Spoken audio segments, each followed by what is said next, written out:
Buenas tardes y antes de nada agradecer la invitación por parte de Fernando, por parte vuestra y sobre todo daros las gracias por estar aquí. Es mala hora, es la hora de la siesta, pero no tiene nada que ver con ello. Se basa en el hecho de que sin vosotros a la Iglesia le falta algo. Y es que a lo largo de lo que hablaré, veremos cómo en la historia la discapacidad se ha visto de diferentes maneras, pero muchas veces se ha rechazado dentro, incluso dentro de la comunidad cristiana.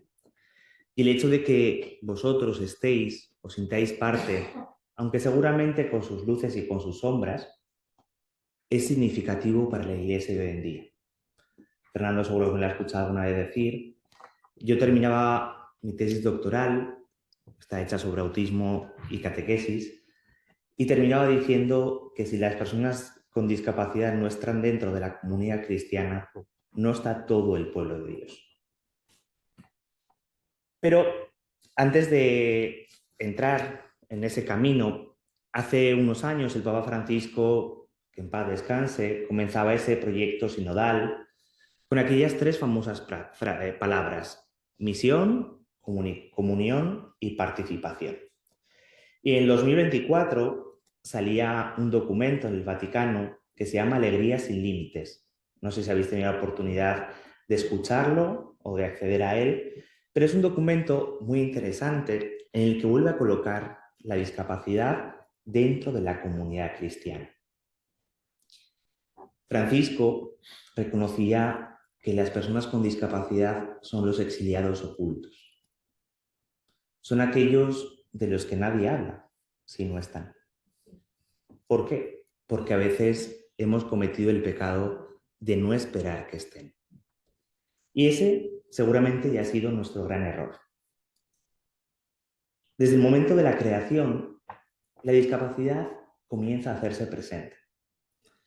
Cuando defendí la tesis doctoral, uno de los miembros del tribunal volvió a decir unas frases más o menos similares a las que escuchamos el otro día, un tanto tergiversadas, sobre si la discapacidad formaba parte del pecado original o no. Seguro que os suena que ha sido como muy sonado, ¿no?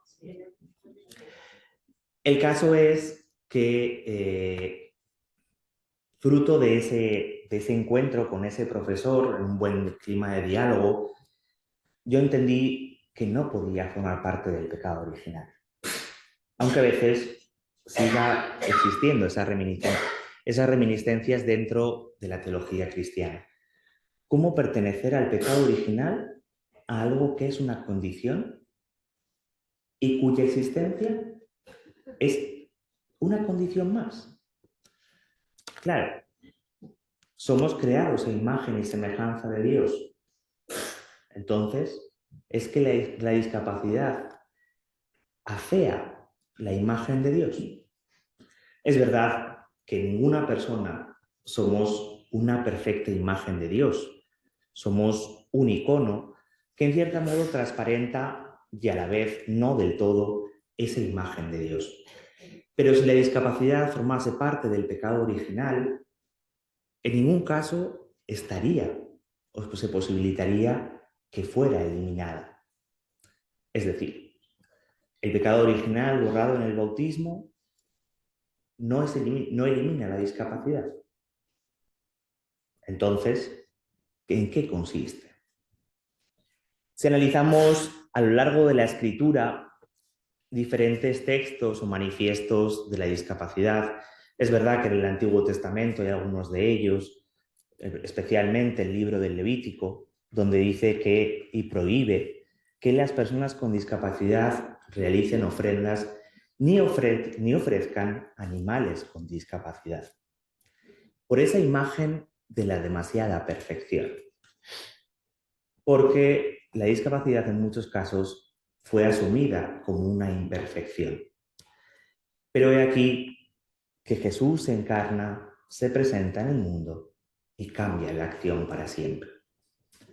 Jesús es aquel que se acerca al paralítico de nacimiento, al ciego de nacimiento, a tantos y tantos rostros.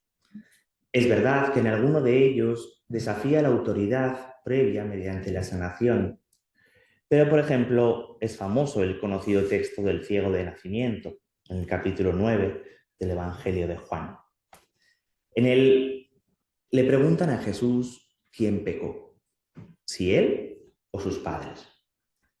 Y Jesús respondió, ninguno.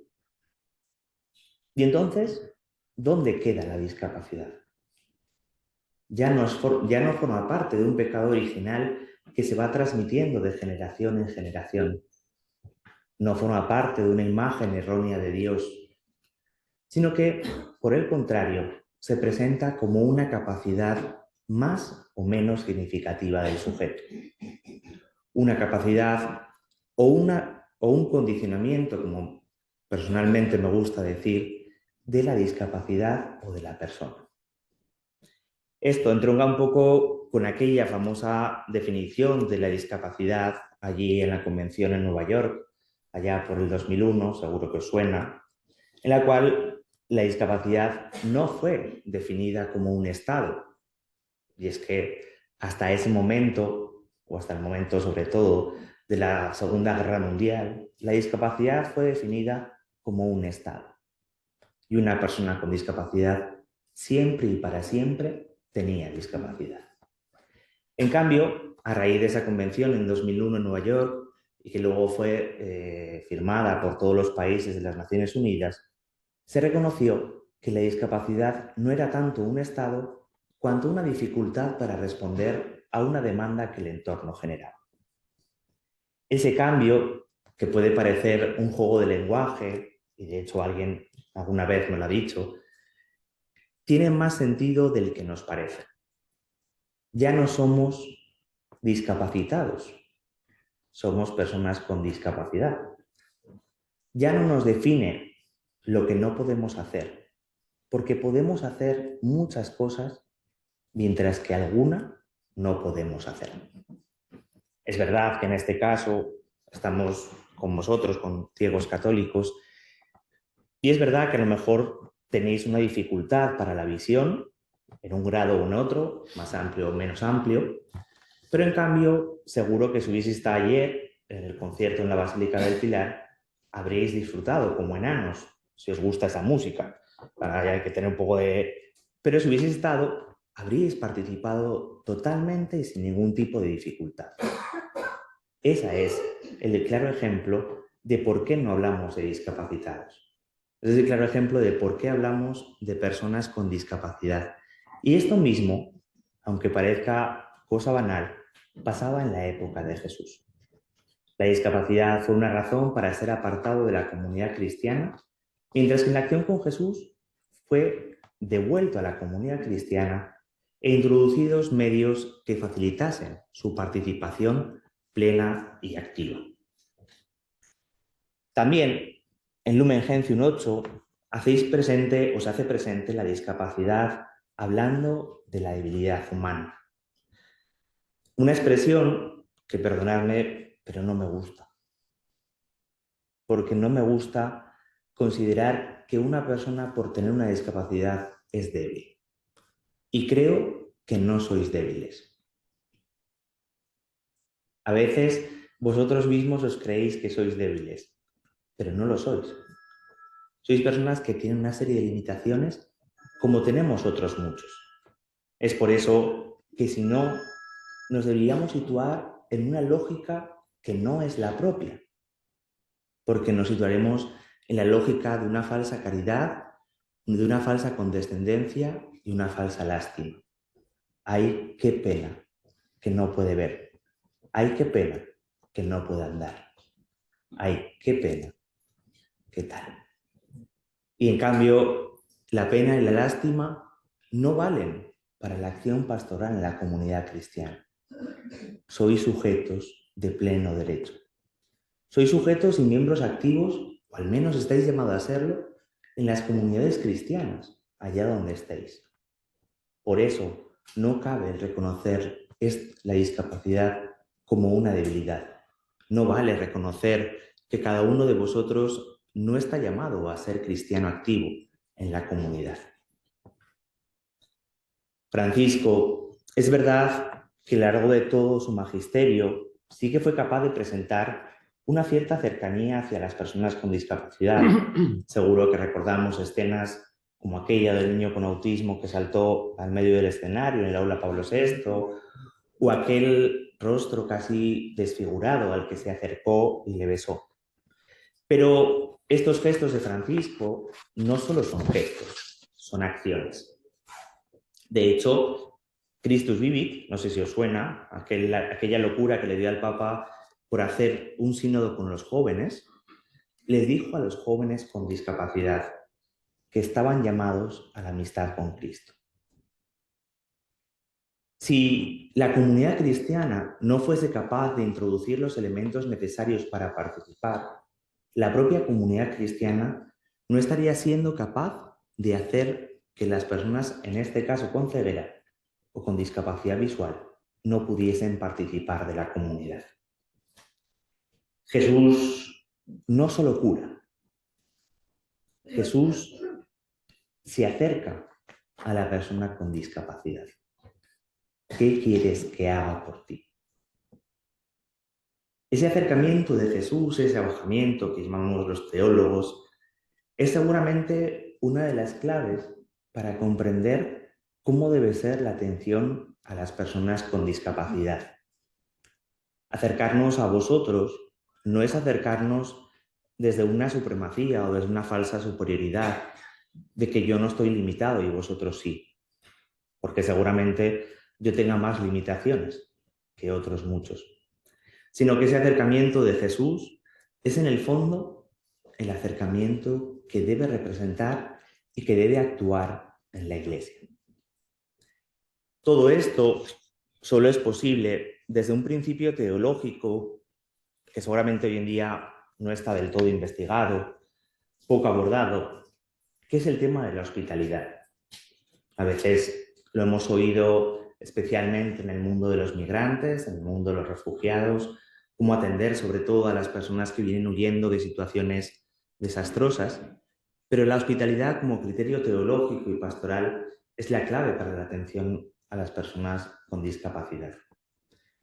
No sé si recordáis un texto bíblico, aquel de los 3 ángeles que se le aparecen a Abraham y a Sara, el texto en el cual luego descubren que era la Trinidad. Ese texto es uno de los ejemplos de hospitalidad.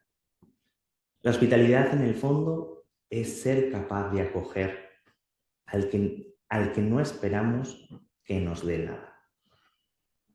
Aquel que simplemente Dios pone en nuestro camino y que esperamos que sea Dios mismo el que valore esa acción. Pero me podríais decir que eso es una acogida, ¿no? O un acto de caridad. Sí, ¿no? La diferencia con la hospitalidad es que la raíz latina es la misma y el que acoge se convierte en acogedor.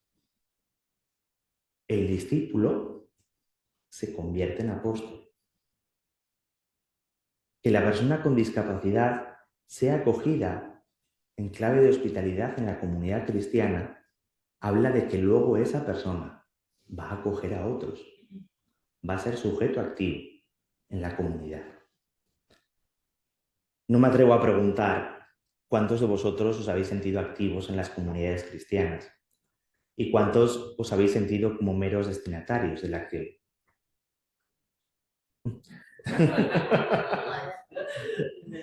No me atrevo, porque desgraciadamente el número sería muy elevado. Pero si yo os preguntara, y ahora hago un paréntesis en lo que era la charla,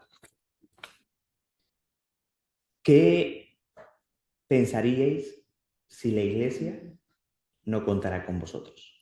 ¿Qué creéis que le faltaría a la Iglesia?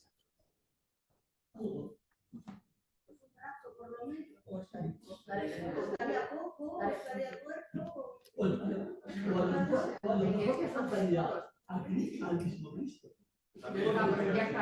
Como dice la Madre Teresa de Calcuta, Jesús está entre dos, en el enfermo, el indefenso, el discapacitado. Muy bien. A lo mejor le faltaría el mismo Cristo.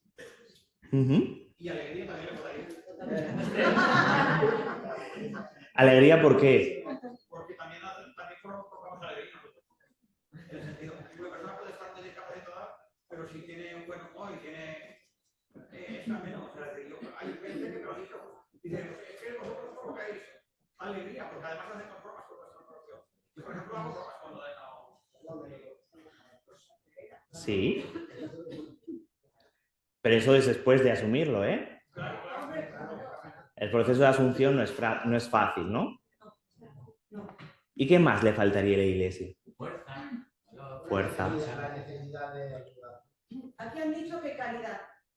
También. Sí. Caridad, batería caridad, porque si no es discapacitado no hay. Ignorancia también. Sensibilidad. Ujú. Había testigos, porque todos debemos de ser testigos de la Iglesia, nosotros, los discapacitados. Ujú. Es que nosotros somos discapacitados ahora. Faltaría trabajo. Puede ser. Pues sí. Efectivamente. Pues fijaros, todo esto es lo que hoy en día le está faltando a muchas comunidades cristianas. A mí no me vais a engañar. Es decir, si ahora fuéramos parroquia por parroquia a luchar por aquello que llaman accesibilidad, ¿verdad? La accesibilidad... Sí, dime. Nada, un testimonio muy cortito. En una de las comunidades que yo participo, en mi pueblo, siempre nada, no, pues la chica, pues la nieta de carne, pues tal. En el momento que empecé a proclamar la palabra, personas que antes más o menos me ignoraban, hay que ver esta chica cómo proclama, cómo canta, digo, solamente valgo para eso. Bueno, ya te han dejado proclamar, ya es un gran paso. Pero es más normal lo contrario. Desgraciadamente Es sí. más normal. Pero cuando hablamos de accesibilidad, que ahora se está poniendo así como muy de moda, ya ha salido hasta una ley universitaria para que seamos accesibles en todos los ámbitos. Claro, y nos quedamos en las barreras arquitectónicas, en el mejor de los casos, ¿no? Entonces, yo estoy muy tranquilo que en mi comunidad es todo llano, entonces no tengo que hacer nada. Ya está todo hecho. Pues desgraciadamente, la accesibilidad no solo es el aspecto físico del movimiento, el aspecto más material, digamos, ¿no? Esa accesibilidad que incluye muchas cosas, incluye todo el tema de texto en braille, que alguno de vosotros dominaréis, la introducción de otros sistemas de comunicación, la introducción de otros materiales o de otras formas de hacer, o sencillamente el que vosotros podáis participar. Cuando me ha tocado acompañar o intentar explicar cómo hacer catequesis con personas con discapacidad, siempre hay un ítem que es como el objetivo mayor y el objetivo que más ilusión nos haría, que es que no haga falta adaptar el proceso cuando venga una persona con discapacidad, porque ya de por sí pueda participar.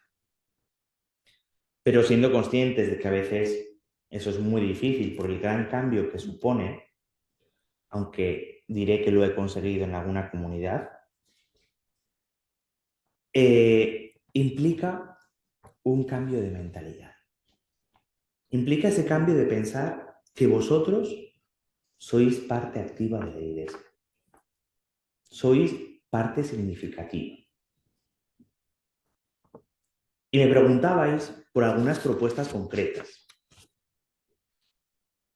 Esto María José alguna vez me la ha oído, con aquella famosa mesa por la discapacidad. El crear no solo lugares de encuentro, sino equipos parroquiales que puedan funcionar. Cuando Fernando y yo tuvimos la suerte de estar juntos en Montecanal, comenzamos un nuevo proyecto de catequesis que fue naciendo así como sobre la marcha, ¿no? En el cual se ha terminado este curso, el primer ciclo entero de ese proyecto, y han comulgado, por ejemplo, 3 o 4 chiquillos con autismo sin ningún tipo de situación extraña, sin ningún tipo de apoyo, más que el que se lleva durante las catequesis, sin ninguna reacción de ningún tipo. En su grupo, de forma ordinaria, con sus compañeros, en el día de sus compañeros. Del mismo modo, teníamos chavales con discapacidad intelectual, teníamos varios con TDA o TDAH, Quiero decir, no penséis que el que vosotros seáis parte activa de la Iglesia es una cosa del siglo XXIII. Es una cosa factible hoy en día. Es realmente sencillo. Es realmente cambiar 4 formas de funcionar que podrían valer la pena hacer. Incorporar personas a la liturgia. ¿Cuál es? Muchas veces el problema para que pueda leer una persona con una cierta discapacidad visual. Tamaño de letra, texto en braille, textos en lectura fácil. Son elementos que hoy en día no son difíciles de conseguir. Y sé que os estoy hablando a vosotros, que igual esto os lo debería decir más a mis compañeros curas que a vosotros. Pero os lo digo porque a veces en la discapacidad tenemos la sensación de que hemos perdido esa fuerza y esa valentía para decir, aquí estamos nosotros. Y nosotros somos parte de esto. Y si no nos acogéis, si no actuáis de esa forma hospitalaria, estáis dejando parte de vuestra comunidad cristiana al margen. Estáis olvidándoos de algunos que somos parte de esto. Incluir la discapacidad en la formación teológica, sesiones de formación, discursos. Aprovechar medios digitales para formar o para simplemente ayudarnos de las herramientas que nos permiten divulgar el conocimiento, pero no solo divulgar, sino también facilitar vuestra participación ordinaria. Hace unos meses, en febrero, he estado en una jornada de formación para agentes con personas con discapacidad en la conferencia episcopal y hablaban de bucles magnéticos, no sé si os suena, ¿sí? O de otras herramientas que podríamos instalar en las comunidades cristianas para que las personas con sordera pudieran escuchar. Todo esto a fin de una famosa accesibilidad. Otra idea, que seáis visibles. Vivimos en una sociedad y en una cultura del encuentro, una cultura de la imagen, de que aquello que no es conocido, aquello que no es transmitido, no existe. Aquello que parece que no se ve, no se da. A veces tenéis que alzar la voz, desgraciadamente, para haceros escuchar. Porque creo que la comunidad cristiana muchas veces ha olvidado que existís y que sois parte activa de ella. La actividad o la acción con personas con discapacidad tiene un gran problema, desgraciadamente. Y es que no produce dinero. Cuando terminé la tesis doctoral y analizas cuántos materiales de catequesis hay para personas con discapacidad, en diferentes editoriales solo encontré uno en el que mezclaban todas las discapacidades e incluso algunas enfermedades. Entonces, a veces, para el ámbito público, para nuestra sociedad, que busca rédito siempre en aquello que produce, en aquello que genera, nos quedamos cortos. No genera dinero, no producción. No producción, ignorar. La forma de entrar en este proyecto, yo siempre la cuento cuando hablo de discapacidad, y aquí, que estamos casi en familia, todavía lo digo con más cariño, fue cuando a un chaval le negaron la comunión por tener autismo. Esa fue la razón por la cual yo entré aquí. Y entré en este mundo. Y entré para intentar ser voz de aquellos que han perdido o que no la tienen porque nadie se fija en ellos. Pero esto que pasó hace ya, ¿cuántos? Unos cuantos, 8, sí, los años de cura que llevo, prácticamente, me ha pasado esta semana. Un colegio, hermanos gemelos, uno tiene autismo y el otro no tiene ninguna discapacidad, y entonces solo hay hueco para que comulgue uno. Por eso os pido que a veces tenemos que ser esa voz, ¿no? Es claro y la teología al final termina por afirmarlo, la discapacidad termina por ser un condicionante en la vida, que no reclama una superestructura de gracia que deba ser superada, no implica una transformación radical de la existencia. Seguramente, aunque no suene mal, no sabemos si en el cielo o en ese paraíso prometido de la discapacidad existirá simplemente como un condicionamiento de lo que somos, porque somos también con la discapacidad. Pero lo que sí que sabemos es que hoy en día tienen que poder participar en la comunidad cristiana. Cuando os hablaba de la hospitalidad, os hablaba como criterio teológico, como criterio pastoral, pero sobre todo como criterio existencial. Es verdad que este ámbito no está desarrollado en la teología, pero sin duda sería clave para poder hacerlo. Había traído un corazón de peluche, porque la idea era pasarlo entre vosotros, un poco para transmitir esa imagen de lo que cada uno de vosotros podéis aportar a la comunidad cristiana. Pero la verdad es que no espero a tanta gente. Entonces, si no, igual nos podemos pegar hasta mañana y tenéis que ir a ver los tambores.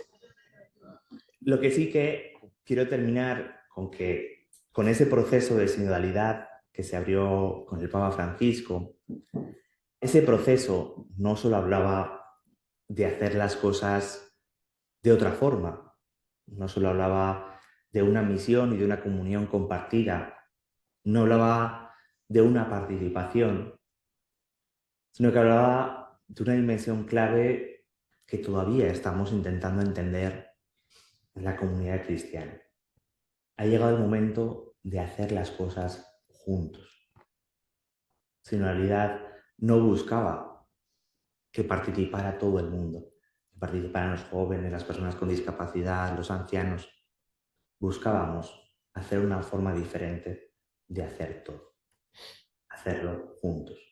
Y solo si nos juntamos y lo hacemos como comunidad, podremos seguir adelante y hacer que la discapacidad sea una condición más, como la del niño que se ha roto la pierna jugando a fútbol y le toca el día de su comunión escayolada. Porque en la Iglesia, y termino con las palabras del Papa Francisco, cabemos todos, todos, todos. Gracias.